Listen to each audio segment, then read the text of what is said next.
So it's January 7, 2025. We are running a test of our burgers. So we're gonna have a lot of burgers here, like 5 selections of beef burger and a few selections of our chicken burger. So this is what I got now. So the buns, kami din ang gumawa nito. And the burger, we are currently using a round beef. So grilled natin yan. Then we have this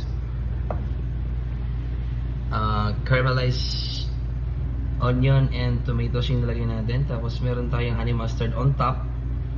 Then sa baba is mix ng ketchup at mayonnaise. So this is a very basic burger, no? Oh, we're gonna have a bite.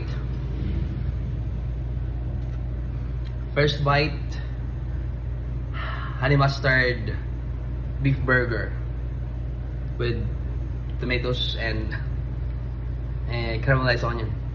So cheers. First bite.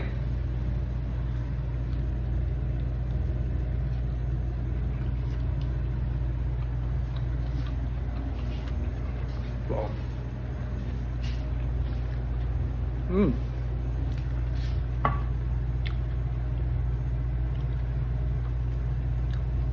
So beefy. Yummy.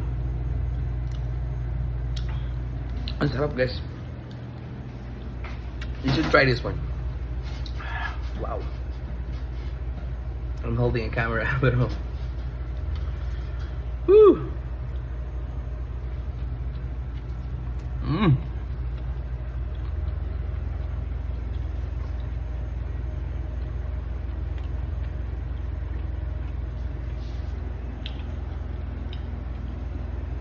Ang sarap.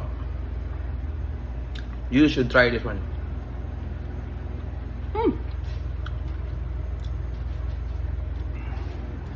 That's it for now.